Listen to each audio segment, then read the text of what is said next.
paglipat ng palengke, Opo. paglipat ng munisipyo, pagtatayo ng convention center, yun ay aming napapag-usapan. Opo. No? Kaya pag ang kapatid ko ang nabiyayaan ng panalo sa aming bayan, siyang lumusot na bilang mayor, itutuloy namin ang mga proyektong yun. Opo. Kasi masikip na dito sa bayan. Opo. Kailangan namin talagang ilipat. Katulad ngayon, pinaparenovate yung palengke. Opo. Ang tanong ngayon, lumuwag ba ang palengke? Saan ba magpapark ang mga tao? Hanggang doon na lang ba kami? Opo. Ang bayan ng Mexico ay paunlad na. Opo. No? Yung convention center, yung gym, mini convention daw. Sige, napaganda nila. Kaganda. Opo. Nasaan yung parking? Opo. Saan ba magpapark yung mga tao? Opo. Kakasya ba yung mga taong yung maraming manonood doon? Opo. No? Sila ba'y nag-isip sa yung next generation? Oho.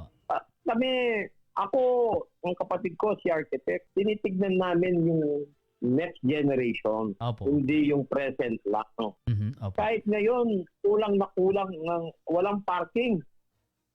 Yung Opo. munisipyo namin, wala kaming parking. Nagpa-park lang sa simbahan.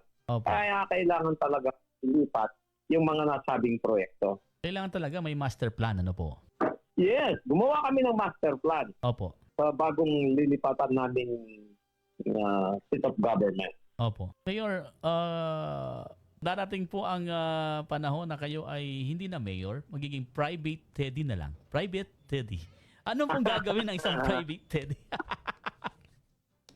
Alam mo, Joel, Opo. kahit hindi ka pa politiko, Ayun, opo. pagka nasa puso mo ang pagtulong, Ayun. So, nandun ka kahit pa rin. si Teddy Tumang ay private na lang, Opo. nandyan pa rin ang pagtulong natin Ayun. sa mga tao. Kasi nakatatak sa puso ko yun. Opo. No? Hindi yung pagkapanahon ng alalan, doon lang tayo mabait. Oh, yun. Tama po. All Opo. the way naman tayong tumutulong.